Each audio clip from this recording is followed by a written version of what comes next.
Aryan ایک غریب لڑکا تھا جو پرانی گلیوں میں رہتا تھا۔ اس کے کپڑے پھٹے ہوئے تھے اور اس کے پاس آرٹ کا کوئی سامان نہیں تھا، لیکن اس کی آنکھوں میں ایک چمک تھی جو اس کی فنی صلاحیتوں کی عکاسی کرتی تھی۔ وہ پرانے کاغذوں اور کوئلے سے خوبصورت تصویریں بناتا تھا۔ ایک دن جب آرین ایک دیوار پر پینٹنگ بنا رہا تھا، کبیر وہاں سے گزرا۔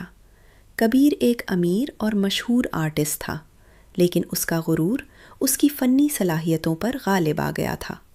اس نے آرین کی پینٹنگ دیکھی اور اس کا مذاق اڑانے لگا۔ تمہیں لگتا ہے کہ تم ایک آرٹسٹ ہو؟ کبیر نے پوچھا۔ اس کے چہرے پر حقارت کا تاثر تھا۔ تمہارے پاس تو پینٹ بھی نہیں ہے۔ کبیر نے آرین کی پینٹنگ پر رنگ پھینک دیا اور ہنستے ہوئے چلا گیا۔ آرین کی آنکھوں میں آنسو آ گئے، لیکن وہ نہیں ہارا۔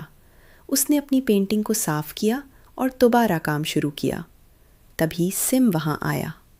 سم ایک امیر نوجوان تھا جو آرٹ کا شوقین تھا۔ اس نے آرین کی پینٹنگ دیکھی اور اس کی فنی صلاحیتوں سے متاثر ہوا۔ تم ایک بہت اچھے آرٹسٹ ہو، سم نے کہا، آرین کے کندھے پر ہاتھ رکھتے ہوئے۔ سیم نے آرین کو ایک نیا پیشہ ور آرٹ کٹ تحفے میں دیا۔ یہ تمہارے لیے ہے، اس نے کہا۔ میں چاہتا ہوں کہ تم اپنے خوابوں کو پورا کرو۔ آرین کی آنکھوں میں خوشی کے آنسو آ گئے۔ اس نے سیم کا شکریہ ادا کیا اور نئے پینٹ اور برش سے پینٹنگ شروع کر دی۔ چند ماہ بعد ایک بڑی آرٹ گیلری میں آرین کی پینٹنگ سب سے اوپر لگی تھی۔ اس کی پینٹنگ میں ایک خوبصورت مناظر کی تصویر تھی، جس میں امید اور خوبصورتی کی عکاسی تھی۔ آرین سوٹ پہنے کھڑا تھا اور سیم فخر سے اسے دیکھ رہا تھا۔